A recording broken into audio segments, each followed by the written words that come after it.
ඔයාලට මෙච්චර ජරා වැඩ කරලානේ නේ මම මෙච්චර ඔයාලට හොඳ නැති වැඩ කරලා අලුගොත්තේරු වැඩ කරලා ඔයා මට උදව් කරානේ ඔයා කොච්චර හොඳ කෙනෙක්ද ඔයා කොච්චර කරුණාවන්ත කෙනෙක්ද ඉතින් පම්බ ගාලක පැටලිලා ඉන්නේ කාරණම් කරන් ඉන්න එපා එහෙම I hope that you all keep it well ඉතින් මම හිතනවා ඔයගොල්ලෝ හැමෝම හොඳින් කියලා උග කාලයකට පස්සේ වීඩියෝ එකක් දාන්න ඉතින් මම හිතුවා මේ වීඩියෝ එකේ එදිනදා ජීවිතයේදී අපිට අත්‍යවශ්‍ය දේවල් ටිකක් ඉංග්‍රීසි වලින් කියලා දුන්නා නම් හොඳයි කියලා මේ එදිනදා ජීවිතේට අත්‍යවශ්‍යයි කියලා කිව්වේ ගොඩාක් ප්‍රායෝගික දේවල් ටිකක් පොතපතින් හොයාගන්න අමාරු මේ අපේ අමු ජීවිතය තුළ තියෙන දේවල් ටිකක්. හරි. ඉතින් අපි බලමු මොනවද මේ කියලා. මම මුලින්ම සරල දෙයක් ඕගොල්ලන්ට කියලා දෙන්නම්.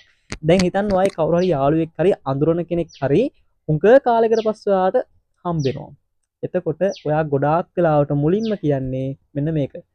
උංග කාලෙකින් දැක්කයා ඔන්න ඔය වචනේ කියලා ඔන්න ඔය වාක්‍ය කොටස කියලා තමයි ඔයා ඉදිරි ටික පටන් ගන්නෙ. කොහෙද හිටියේ? අරගයි මේකයි කියලා පටන් ගන්නවා. මුලින්ම ගොඩක් වෙලාවට කියනවා උංග කාලෙකින් දැක්කයා right ඉතින් කොහොමද අපි මේක ඉංග්‍රීසි වලින් කියන්නේ long time no see long time no see මේ ගොඩ දෙනෙක් අහලා තියෙනවා වෙන්න පුළුවන් නමුත් ඉතින් දන්නේ නැති කෙනෙක් ඉන්නත් පුළුවන් හරි long time no see මේකේ වචනෙන් වචනේ තේරුම ගන්න යන්න එපා හොඳේ long time දිග කාලය no නෑ see දකින්නවා හොඳට මේරෙනවා හරි ඒ හින්දා මේකේ ඇත්තම භාවිතය ඔයගොල්ලෝ අවබෝධ කරගන්න මොකද කාලෙකින් දැක්කයා කියන අදහස මේ ෆ්‍රේස් එකේ තියෙනවා long time no see හරි දෙවෙනියට මම කියන්නම් මෙන්න මේක.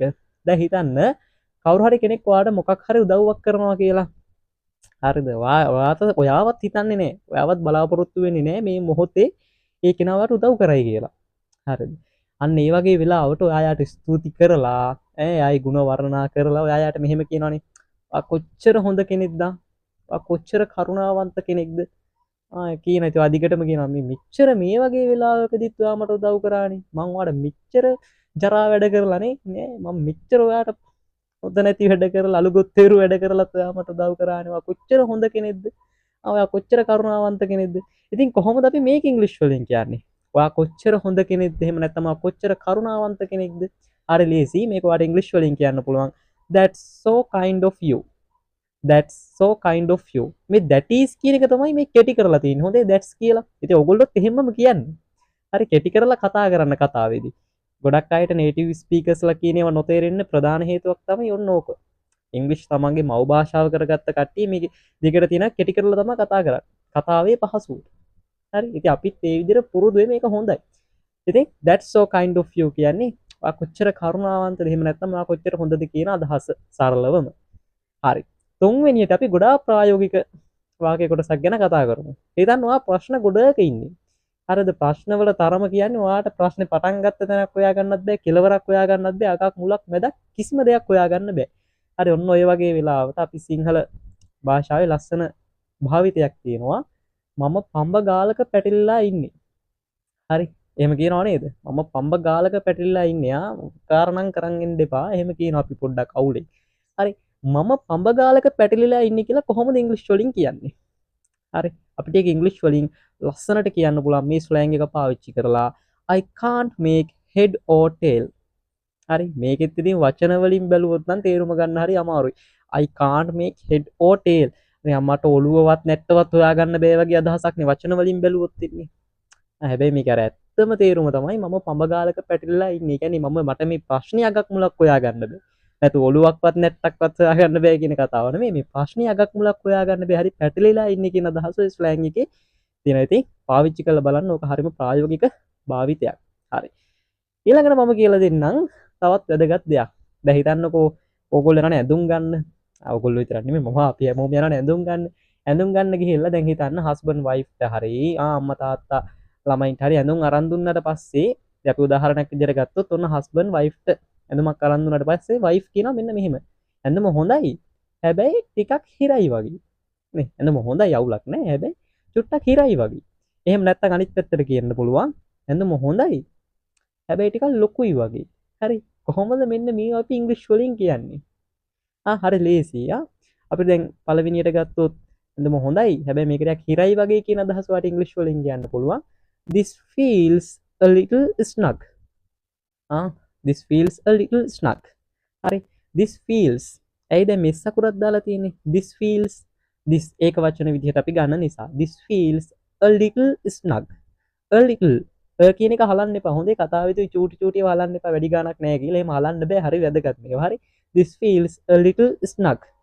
මේක ටිකක් හිරයි වගේ. හොඳයි. මේක ටිකක් හිරයි වගේ කියන අදහස ඕකේ තියෙනවා. දැන් අනිත් පැත්තට මේක හොඳයි. හැබැයි ටිකක් ලොකුයි වගේ. කොහොමද අපි මේක කියන්නේ? අර විදිහටම තමයි මුලින්ම අපි කියනවා this feels a little baggy. හරි. this feels a little baggy. අර ලංකාවේ කාලයක් ට්‍රෙන්ඩ් එකක් ආවේ අර baggy shirt කියලා අර ලොකු ටිකක් ලොකුවට තියෙන shirt.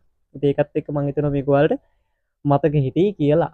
ඉතින් මේ වගේ ප්‍රායෝගික දේවල් ඕගොල්ලන්ට වැදගත් වෙයි කියලා හිතන නිසා තමයි මෙතන ගොඩාක් phrases මම කියලා දුන්නේ නැහැ කිහිපයක්. ඒත් මේ කිහිපය ඕගොල්ලන්ට වැදගත් වෙයි කියලා මම හිතනවා.